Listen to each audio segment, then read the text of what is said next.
नमस्कार, ये आकाशवाणी शिमला है। अब आप प्रभा शर्मा से प्रादेशिक समाचार सुनिए। प्रधानमंत्री नरेंद्र मोदी ने आज वाराणसी से किसान सम्मान निधि की 20वीं किश्त जारी की और देश भर के 9 करोड़ 70 लाख से अधिक किसानों के बैंक खातों में 20,500 करोड़ रुपए अंतरित किए गए। इस अवसर पर एक जनसभा को संबोधित करते हुए प्रधानमंत्री ने कहा कि पीएम किसान सम्मान निधि किसानों के कल्याण के लिए सरकार की प्रतिबद्धता का एक उदाहरण है। प्रधानमंत्री ने कहा कि पीएम किसान सम्मान निधि के तहत अब तक किसानों के खातों में 3,75,000 करोड़ रुपए भेजे जा चुके हैं। आज यहाँ एक विराट किसान उत्सव का आयोजन हो रहा है। देश के 10 करोड़ किसान भाइयों बहनों के खातों में 21,000 करोड़ रुपए पीएम किसान सम्मान निधि के रूप में भेजे गए हैं। और जब काशी से धन जाता है ना, वो तो अपने आप प्रसाद बन जाता है।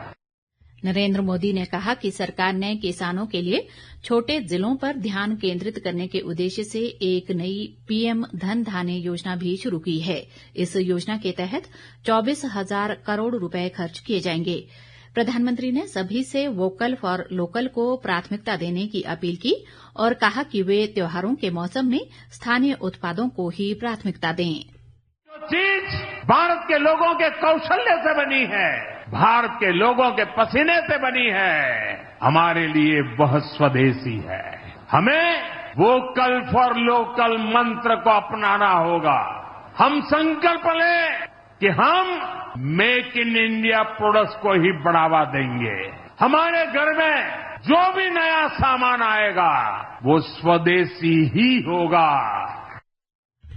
मुख्यमंत्री सुखविंदर सिंह सुक्खू ने आज नई दिल्ली स्थित विज्ञान भवन में अखिल भारतीय कांग्रेस कमेटी के विधि, मानवाधिकार व आरटीआई विभाग द्वारा आयोजित राष्ट्रीय सम्मेलन में संवैधानिक चुनौतियां, परिप्रेक्ष्य व मार्ग के दूसरे सत्र की अध्यक्षता की। धर्म और संविधान विषय पर बोलते हुए मुख्यमंत्री ने कहा कि धर्म व्यक्तिगत आस्था का विषय है और राज्य का दृष्टिकोण धर्मनिरपेक्ष होना चाहिए। सुखविंदर सिंह सुक्खू ने कहा कि हमारे देश में प्रत्येक धर्म का सम्मान किया जाता है और देश की विविधता ही देश की ताकत है। मुख्यमंत्री ने कहा कि धर्म लोगों को आपस में जोड़ता है और धर्म का इस्तेमाल लोगों को बांटने के लिए नहीं किया जाना चाहिए। राज्यपाल शिव प्रताप शुक्ल ने आज राजभवन शिमला से मंडी व कुल्लू जिलों में आपदा प्रभावितों के लिए 3 गाड़ियों में राहत सामग्री को हरी झंडी दिखाकर रवाना किया। इस अवसर पर राज्यपाल ने कहा कि मंडी में आपदा प्रभावितों के लिए राहत सामग्री भेजी गई है और जरूरत के मुताबिक और भी राहत सामग्री भेजी जाएगी। उन्होंने कहा कि वे स्वयं भी मंडी जिले के दौरे पर जा रहे हैं।